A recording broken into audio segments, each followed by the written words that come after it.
Hello साथियों, नमस्कार, जय हिंद साथियों। मैं अभिषेक आप सभी का अपने परिवार हैप्पी मैथ स्टडी में हार्दिक स्वागत करता हूं।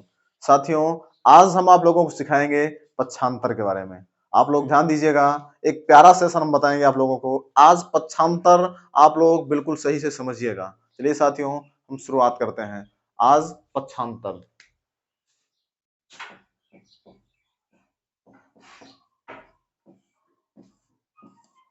साथियों, आप लोग ध्यान दीजिएगा, पक्षांतर का मतलब होता है एक पक्ष से दूसरे पक्ष में किसी संख्या को भेजना, किसी भी चीज को एक पक्ष से दूसरे पक्ष में, यानी कि बराबर, बीच में बराबर होता है, बराबर के बाईं तरफ से दाईं तरफ ले जाना या दाईं तरफ से बाईं तरफ ले आना, इसी को कहते हैं पक्षांतर। चलिए साथियों, ध्यान दीजिएगा, आप लोग शुरुआत करते हैं।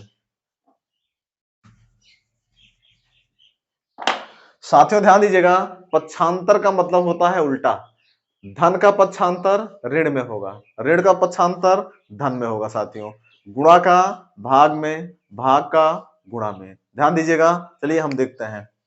साथियों, धन का पक्षांतर होगा माइनस में, माइनस का पक्षांतर होगा साथियों प्लस में, गुणा का पक्षांतर होगा साथियों भाग में, और भाग का पक्षांतर होगा गुणा में। ध्यान दीजिएगा, मान लीजिए ये तो चिन्हों का पक्षांतर है। चलिए देखिए साथियों, ये पक्षांतर होता है चिन्ह का। ध्यान दीजिएगा साथियों, और बताते हैं आप लोगों को, वर्ग का पक्षांतर रूट में। ध्यान दीजिएगा, वर्ग का पक्षांतर रूट में, क्यूब का पक्षांतर घनमूल में। ध्यान दीजिएगा, देखिए जैसे लिख दिया जाए साथियों, एक्स स्क्वायर बराबर 25। ध्यान दीजिएगा, एक्स स्क्वायर बराबर 25। तो जब यहां से वर्ग हटेगा, ये ध्यान दीजिए, ये बीच में बराबर है, बराबर के इस तरफ वर्ग लगा है। जब इधर से वर्ग हटेगा, ये वर्ग जो है इसका पक्षांतर होगा उधर, तो ये रूट बन जाएगा, एक्स बराबर हो जाएगा रूट 25। साथियों ध्यान दीजिएगा, चलिए, और इसके बाद में x बराबर ये आ जाएगा 5, 25 का वर्गमूल 5 आएगा। देखिए, और एक चीज समझ लीजिए, देखिए साथियों, अगर लिखा जाए एक्स क्यूब बराबर 216। अब देखिए, जब क्यूब का पक्षांतर होगा तो घनमूल में होगा। ध्यान दीजिएगा, यहां से क्यूब हटेगा बराबर के इस तरफ से, तो उस तरफ जाके घनमूल बन जाएगा, x बराबर आ जाएगा 216 का घनमूल। ध्यान दीजिएगा साथियों, कहने का मतलब क्यूब का, ध्यान दीजिएगा, क्यूब का पक्षांतर होगा तो घनमूल बनेगा। अगर पावर 4 यानी घात 4 का पक्षांतर होगा तो चतुर्थ मूल बनेगा। चलिए देखिए, एक सवाल और लिखते हैं साथियों, इसका घनमूल निकाल लीजिएगा, x बराबर आ जाएगा घनमूल 6 आ जाएगा। और देखिए,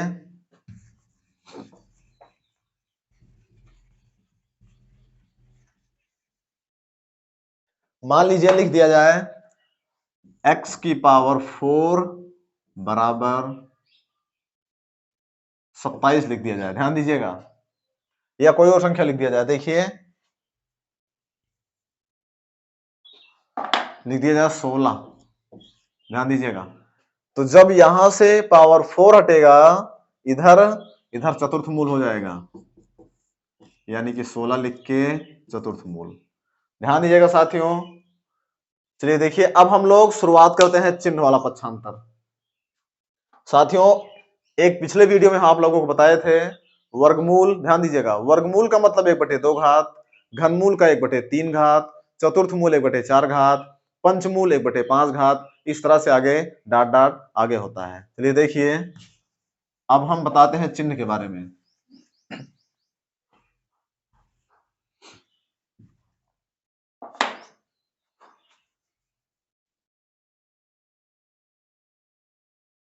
साथियों, धन का पक्षांतर ऋण में, ऋण का पक्षांतर धन में, गुणा का पक्षांतर भाग में, भाग का पक्षांतर गुणा में। चलिए देखिए, एक सवाल लिखते हैं, आप लोगों को सवाल के हिसाब से बताते हैं। चलिए देखिए,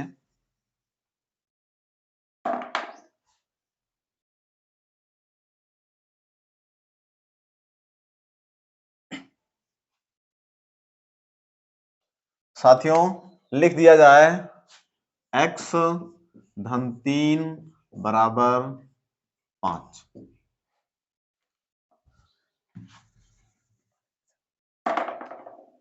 x धन 3 बराबर 5। चलिए देखिए साथियों, x प्लस 3 इक्वल टू 5।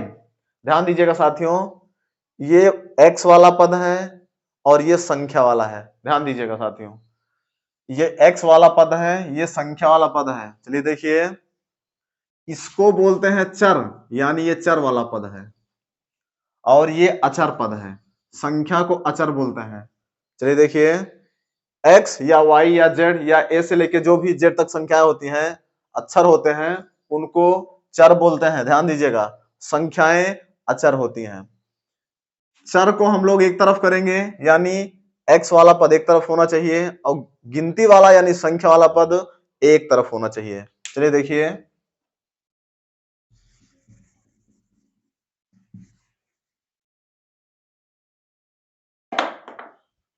लिख दिया जाए सवाल नंबर पहला, x धन 5 बराबर 2x ऋण 3। चलिए देखिए, ध्यान दीजिएगा, x वाला पद बराबर के एक तरफ होना चाहिए और संख्या वाला पद बराबर के एक तरफ होना चाहिए। अब देखिए साथियों, x यहां लिखा है बराबर के बाईं तरफ, और 5 लिखा है बराबर के बाईं तरफ। दाहिनी तरफ 2x लिखा है और -3 लिखा है। चलिए देखिए, हम सबसे पहला काम क्या करेंगे साथियों, x वाला दोनों पद एक तरफ कर लेंगे, यानी बाईं तरफ, और गिनती वाला दोनों पद दूसरी साइड कर देंगे। चलिए देखिए, बराबर के बाईं तरफ x लिखा है पहले से, इसको इसी तरह लिख लिया जाए।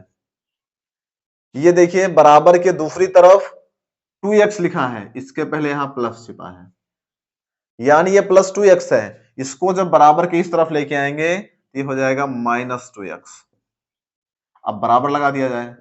अब देखिए साथियों, दाहिनी तरफ संख्या लिखी है -3, इसको लिख लिया जाए, ऐसे लिख लिया जाए। अब 5 जो बाईं तरफ लिखा है, इसको हम इधर लेके आएंगे तो ये +5 है, इधर आएगा तो -5 हो जाएगा। ध्यान दीजिएगा, प्लस का पक्षांतर माइनस में, माइनस का पक्षांतर प्लस में होता है। अब देखिए, इसको घटा लिया जाए, यहां पे 1 छुपा है। ध्यान दीजिएगा, आप लोगों को पिछले वीडियो में बताए थे जोड़ना या घटाना। ध्यान दीजिएगा, ये +1x है, ये -2x है। जब 1x में से 2x घटेगा तो बचेगा -1x।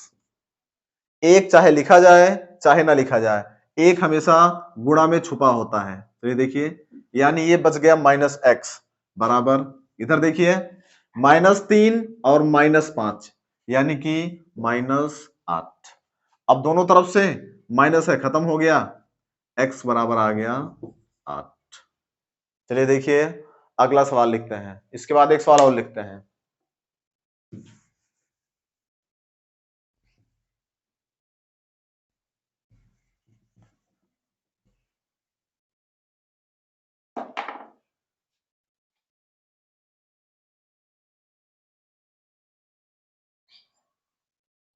चलिए दोस्तों देखिए, अगला सवाल लिख दिया जाए 3x - 9 इक्वल टू 5x + 3।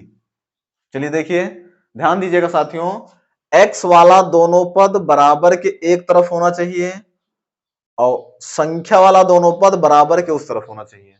चलिए देखिए, 3x लिखा है यहां पे, पहले लिख लिया जाए। अब बराबर के उस तरफ दाहिनी तरफ लिखा है 5x, यानी इसके पहले प्लस है, यहां पे +5x लिखा है। जब इसका पक्षांतर करेंगे, इसको बराबर के बाईं तरफ लेके आएंगे तो ये हो जाएगा -5x। यहां पे प्लस था, इसको इधर लेके आए, माइनस हो गया। अब बराबर लगा दिया जाए। अब देखिए, बराबर के दाहिनी तरफ लिखा है +3 लिख लिया जाए ऐसे, और ये -9 जो बाईं तरफ लिखा था, इसको दाहिनी तरफ लेके आएंगे तो ये हो जाएगा +9।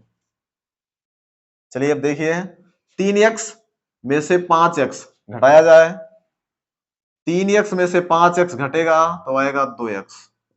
लेकिन -2x, संख्या बड़ी है माइनस वाली, बराबर 9 3 12 हो गया। अब साथियों ध्यान दीजिएगा, थोड़ा सा और समझिए। अब हम लोगों को गुणा का पक्षांतर करना है, ध्यान दीजिएगा। यक्स और 2, यानी 2 और यक्स के बीच में यहां पे छुपा है गुणा। ध्यान दीजिएगा, गुणा का पक्षांतर भाग में होता है। जब हम 2 को, यानी 2 का पक्षांतर करेंगे, 2 को बराबर के उस तरफ ले जाएंगे, यहां 2 गुणे में है, इधर जाएगा तो भाग में हो जाएगा, यानी x बराबर हो जाएगा 12। चाहे हम लिख दें 12 भागे -2, तब भी सही रहेगा, या फिर लिख दिया जाए 12 बटा -2, तब भी सही रहेगा। साथियों बटा का मतलब भाग ही होता है। चलिए इसको 2 छंग 12, यानी x बराबर आ गया -6। चलिए और देखते हैं, अगला सवाल लिखते हैं, एक सवाल और लिखते हैं।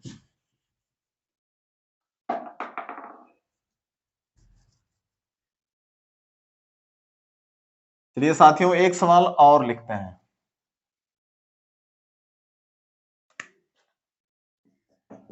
(5y-3 = 9y-6)।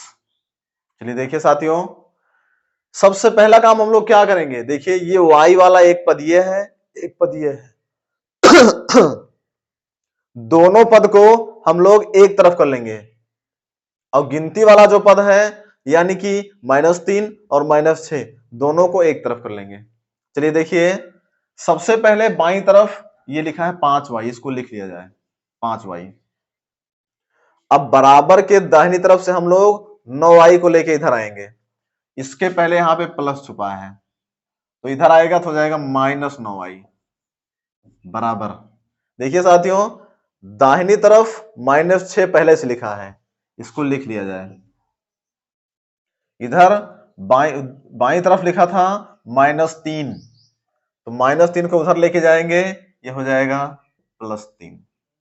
चलिए देखिए, अब घटा लिया जाए, 5y में से 9y घटाएंगे, ध्यान दीजिएगा 9 में से 5 यानी 4y, लेकिन साथियों माइनस में आएगा, ये संख्या बड़ी है, बराबर -6 + 3 यानी कि -3 आएगा। चलिए देखिए, दोनों तरफ साथियों माइनस आ गया, इसको प्लस कर दिया जाए। अब देखिए साथियों, अब हम लोग क्या करेंगे, 4 और y इसके बीच में यहां पे गुणा छिपा है। अब जब हम लोग 4 का पक्षांतर करेंगे तो गुणा का पक्षांतर होता है भाग में, यानी ये हो जाएगा y बराबर 3/4। चाहे हम लोग इस तरह से लिखें या फिर हम लोग लिख दें 3/4, आप लोग चाहे जो लिख सकते हैं, बटा का मतलब भाग ही होता है। ध्यान दीजिएगा, बटा का मतलब भाग होता है। साथियों ध्यान दीजिएगा, एक बार फिर से आप लोगों को बताते हैं, प्लस का पक्षांतर माइनस में, माइनस का पक्षांतर प्लस में, गुणा का पक्षांतर डिवाइड यानी भाग में, और भाग का पक्षांतर, ध्यान दीजिएगा, भाग का पक्षांतर गुणा में। आप लोग इसको ध्यान रखेंगे। चलिए देखिए, एक सवाल और लिखते हैं साथियों, अगले सवाल से समझते हैं।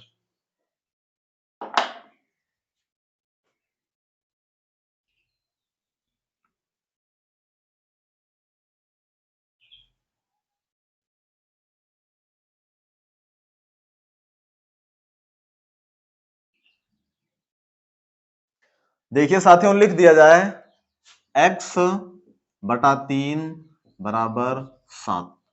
चलिए देखिए साथियों, इसको देखिए, x/3 का मतलब हुआ, ध्यान दीजिएगा, बटा का मतलब होता है भाग, यानी x और 3 दोनों के बीच में भाग है। भाग का पक्षांतर होता है साथियों गुणा में, यानी कि जब हम इस 3 को उधर लेके जाएंगे, ये हो जाएगा x बराबर 7 × 3। ध्यान दीजिएगा साथियों, यहां पे बटा था, बटा का मतलब होता है भाग, यानी ये 3 जो लिखा था ये भाग में लिखा था। जब हम इस 3 को ले जाएंगे दाहिनी तरफ बराबर के, ये हमारा 3 इसके गुणे में आ जाएगा, यानी कि 7 × 21, x बराबर 21। ध्यान दीजिएगा साथियों। या फिर आप लोग इसी सवाल को इस तरह से भी लिख सकते थे, जो x बटे 3 लिखा है ना, इसको हम लोग लिख सकते थे, ध्यान दीजिएगा, x भागे 3 बराबर 7। तब भी आप लोग वही करते, ये भाग में है 3, जब बराबर के उस तरफ जाता तो ये गुणे में हो जाता, x बराबर 7 गुणे 3 यानी 21। चलिए देखिए और लिखते हैं, आगे लिखते हैं एक सवाल।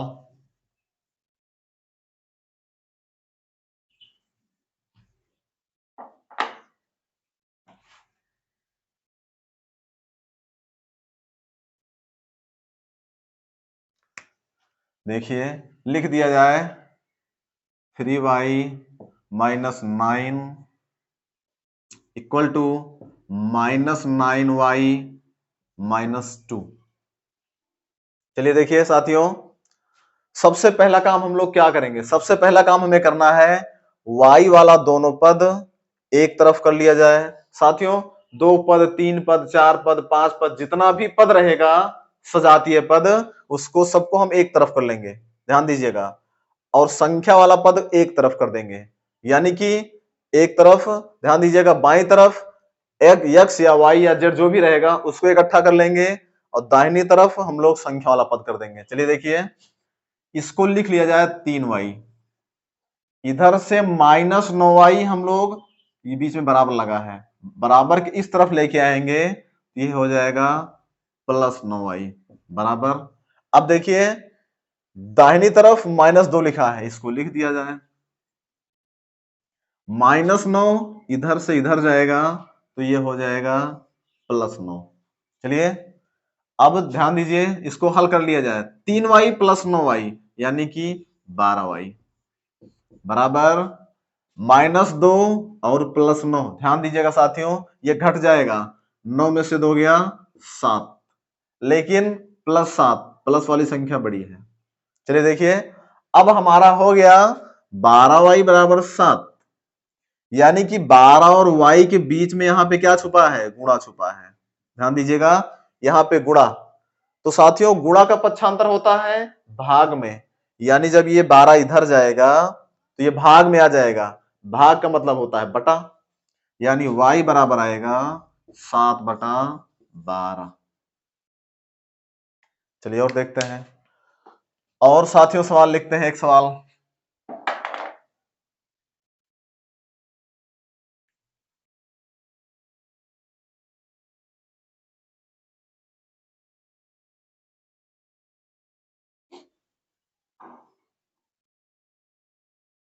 चलिए देखिए और एक सवाल लिखते हैं,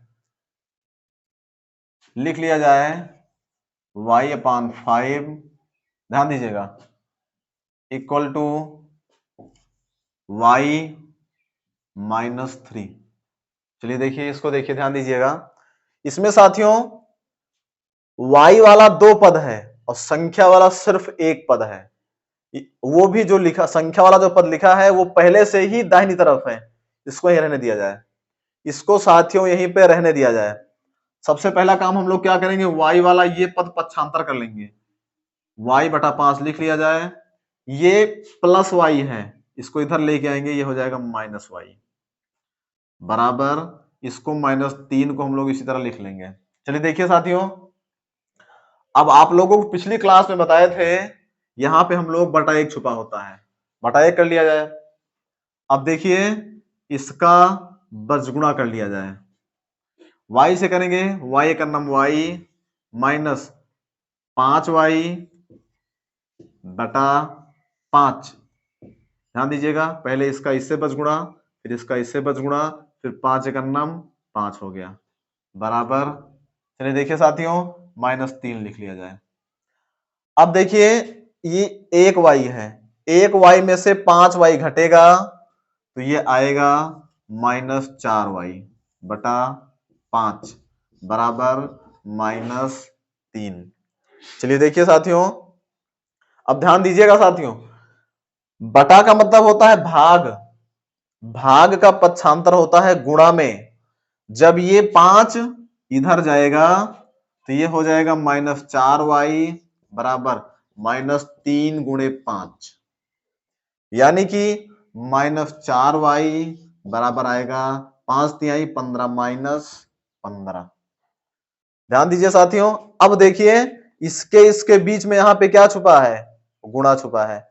जब इसका 4 का पक्षांतर होगा तो ये 4 इधर जाएगा तो भाग में आ जाएगा, यानी कि y बराबर हो जाएगा -15 बटे -4, दोनों में माइनस है, प्लस हो गया, यानी कि उत्तर आएगा 15 बटे 4। चलिए देखिए, ध्यान दीजिएगा साथियों, अगला सवाल लिखते हैं।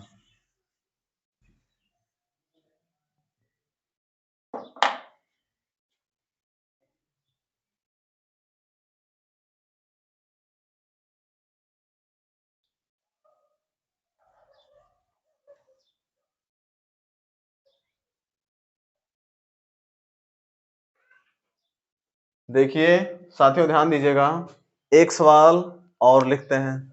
चलिए देखिए, लिख दिया जाए -3y -9 देखिए बराबर -6y -11। चलिए देखिए, सबसे पहला काम हम लोग क्या करेंगे, y वाला दोनों पद एक तरफ कर लिया जाए, y वाला दोनों पद एक तरफ कर लिया जाए और संख्या वाला दोनों पद एक तरफ कर दिया जाए। चलिए देखिए, y वाला दोनों पद एक तरफ किया जाए, यानी बाईं तरफ, बाईं तरफ -3y पहले से लिखा है, इसको लिख लिया जाए। ये -6y हम लोग इधर लेके आएंगे तो ये हो जाएगा +6y, बराबर लगा दिया जाए।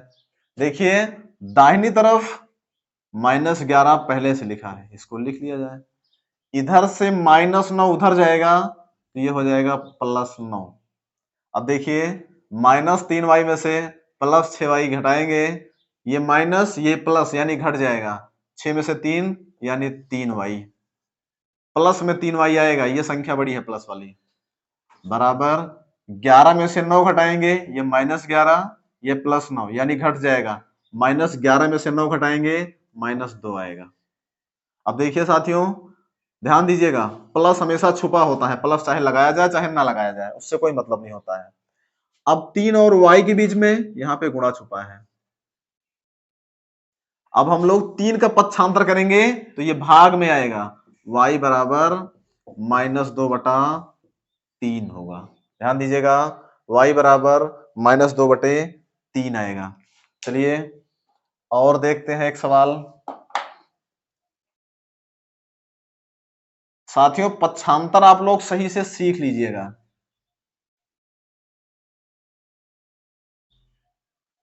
ध्यान दीजिएगा, फिर से सुन लीजिए, धन का पक्षांतर ऋण में, ऋण का पक्षांतर धन में, गुणा का पक्षांतर भाग में, भाग का पक्षांतर गुणा में। ध्यान दीजिएगा। चलिए एक सवाल और लिखते हैं, लिख दिया जाए p बटा 4 बराबर p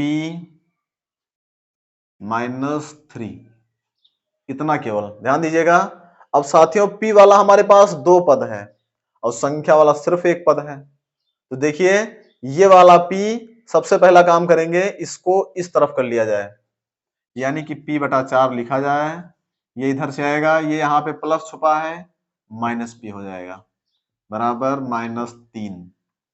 अब देखिए साथियों, यहाँ पे बटा 1 छिपा दिया जाए और बचगुणा कर दिया जाए इसका, इधर से इधर इधर से इधर, p एक नाम p -4 से करेंगे p में तो 4p बटा नीचे 4 एक नाम 4 बराबर साथियों -3 हो गया। चलिए अब देखिए, ये 1p यानी 1p लिखा है, यहाँ इसके पहले 1 छुपा है, 1p में से 4p घटाएंगे तो आएगा -3p बटा 4 बराबर साथियों -3। ध्यान दीजिए, आप लोग चाहें तो इस माइनस से इस माइनस को काट दीजिए, इस 3 से इस 3 को काट सकते हैं, लेकिन ध्यान दीजिए, चलिए अब 3p बटा 4 लिखा है, यानी कि बटा का मतलब होता है भाग, ध्यान दीजिएगा, यानी भाग में 4 लिखा है, ये 4 जब इधर जाएगा तो गुणा हो जाएगा, यानी -3p बराबर ये -3 गुणे ये 4, ध्यान दीजिएगा इधर, यानी -3p बराबर आएगा 4 तिहाई -12, माइनस माइनस कट जाएगा। अब देखिए ये ध्यान दीजिएगा, यहाँ पे गुणा लगा है इसके बीच में, यहाँ पे गुणा छुपा है, जब 3 का पक्षांतर करेंगे इधर तो ये हो जाएगा भाग में, यानी कि ये आएगा P बराबर हो जाएगा 12/3, यानी P बराबर 3 चौक 12। चलिए देखिए साथियों, उम्मीद है लगभग आप लोग पक्षांतर समझ गए होंगे। ध्यान दीजिएगा साथियों, फिर से समझ लीजिए, जोड़ का पक्षांतर घटाव में, यानी प्लस का माइनस में, माइनस का प्लस में, गुणा का भाग में, भाग का साथियों गुणा में। चलिए देखिए, एक चीज और आप लोग थोड़ा सा समझ लीजिए, बस एक चीज साथियों, थोड़ा सा घातांक के बारे में बता रहे हैं, हल्का सा एक पॉइंट केवल। देखिए साथियों, घातांक में जब दो घात लगी होती है, जैसे घात पे घात लगी होती है, मान लीजिए लिख दिया जाए 5 की घात 3 की घात 4, तो इतना जान लीजिए बाहर वाली घात का अंदर वाली घात से गुणा होता है, यानी 5 की घात 4 तिहाई 12। कभी भी ध्यान दीजिएगा, आपको घात पे घात मिलेगी तो दोनों घात का आप लोग आपस में गुणा कर देंगे। चलिए साथियों, उम्मीद है आप लोग लगभग समझ गए होंगे। साथियों, आप लोग वीडियो को लाइक करेंगे, शेयर करेंगे और हमारे चैनल को सब्सक्राइब जरूर करेंगे। तब तक के लिए खुश रहिए, मस्त रहिए, जय हिंद।